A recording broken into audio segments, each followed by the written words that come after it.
आज हम बात करते हैं अवमंदित सरल आवर्ती दोलक की ऊर्जा, शक्ति क्षय एवं विशेषता गुणांक, energy, power dissipation and quality factor of damped harmonic oscillator. हम जानते हैं कि न्यून अवमंदन या अंडर डैम्प्ड स्थिति में दोलक के विस्थापन का समीकरण होता है x = x0 e⁻ sin omega t plus psi. यहाँ ओमेगा = √ओमेगा02 - r²।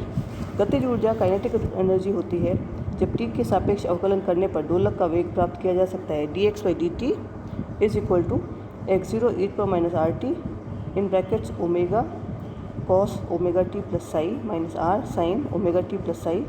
अतः अवमंदित सरल आवर्ती दोलक की गतिज ऊर्जा k = ½ mdx/dt होल स्क्वायर। ये होता है ½ mx02 e⁻²rt in brackets omega square cos square omega t plus psi plus r² sin square omega t plus psi minus omega r sin 2 omega t plus 2 Sai. यदि अवमंदन बल का मान कम हो तो एक दोलन काल में आयाम x0 e⁻rt के मान में कमी उपेक्षणीय मानी जा सकती है, अर्थात एक दोलन काल में आयाम की मान लगभग स्थिर होता है। अतः एक आवर्तकाल समय के लिए माध्य गतिज ऊर्जा k = ½ mx02 e⁻²rt in brackets omega square plus cos square omega t plus psi plus r² sin square omega t plus psi minus omega r sin 2 omega t plus 2 Sai.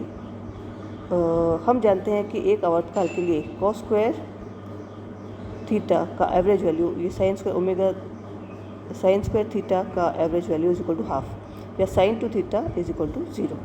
माध्य गतिज ऊर्जा जिसको हम बोलते हैं k माध्य, ये हो जाएगा 1/4 mx02 e⁻² omega square plus r²। Omega = √ओमेगा02 - r²।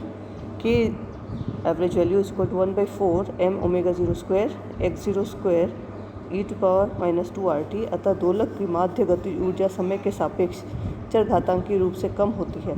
स्थितिज ऊर्जा या पोटेंशियल एनर्जी, अवमंदित सरल आवर्ती दोलक की स्थितिज ऊर्जा u = ½ m ओमेगा02 x²। x का मान समीकरण में रखने पर u = ½ m ओमेगा02 x02 e⁻²rt sin square omega t plus psi. न्यून अवमंदन की स्थिति में एक दोलन काल के लिए आयाम के मान को लगभग नियत मान सकते हैं। इसलिए एक दोलन काल के लिए माध्य स्थितिज ऊर्जा average value of u = ½ m ओमेगा02 x02 e⁻²rt average value sin square omega t plus psi. एक आवर्तकाल के लिए average value sin square theta = ½ and average value of u = 1/4 m ओमेगा02 x02 e⁻²rt।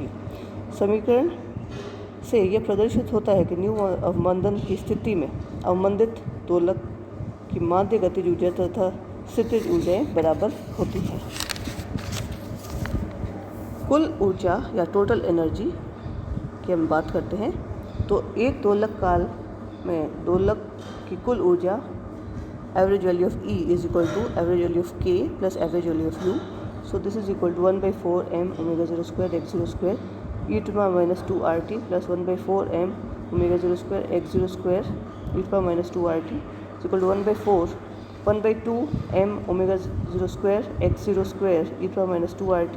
यदि t = 1/2 r = tau हो तो average value of E = average value of E max / E = 0.368 E max। जितने समय में दोलक की कुल ऊर्जा प्रारंभिक कुल ऊर्जा मान की 1/e या 36.8 गुना हो रह जाती है, इस समय को ऊर्जा विश्रांति काल कहते हैं। ऊर्जा विश्रांति काल टाउ = 1/2r। शक्ति ह्रास या पावर डिसिपेशन, दोलक की माध्य शक्ति ह्रास माध्य कुल ऊर्जा की कमी की दर p = -d/dt ऑफ E। समीकरण से E का मान रखने पर एवरेज वैल्यू ऑफ E का मान रखने पर p = d/dt of ½ m ओमेगा02 x02 e⁻²rt = 2r in brackets 1/2 m ओमेगा02 x02 e⁻²rt bracket close = 2r average value of E।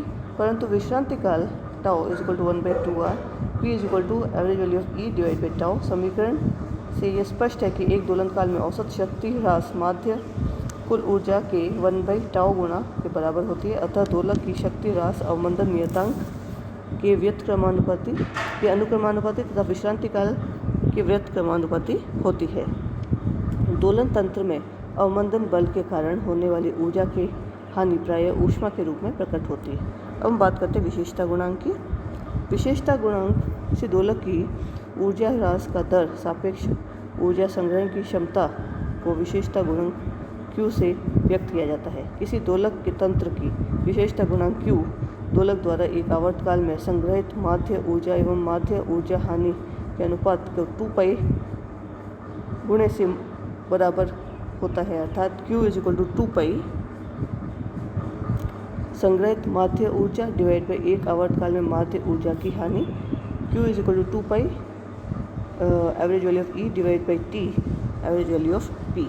परंतु समीकरण से P average value average value of E divide by tau, Q = 2π tau divide by T = omega tau. उपरोक्त विवेचना न्यून अवमंदित under damped गति के यथार्थ है। इस स्थिति में omega = omega 0, Q = omega 0 tau.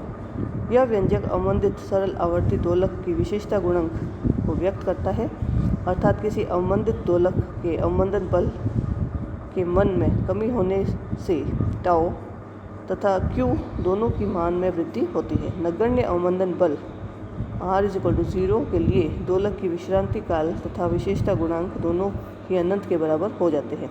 इस प्रकार के दोलक को मुक्त दोलक फ्री ऑसिलेटर कहते हैं। इसके आयाम तथा ऊर्जा दोनों समय के सापेक्ष नियत होते हैं, परंतु जैसे जैसे दोलक पर अवमंदन बल के मान बढ़ता जाता है, दोलक का विश्रांति काल टाउ तथा विशेषता गुणांक Q के मान कम होते हैं और दोलक के आयाम या ऊर्जा में कमी उतनी ही तेज़ी से होती है। इस प्रकार किसी दोलक का Q मान उसके दोलनों के अवमंदन से मुक्त होने की सीमा को परिचायक होता है।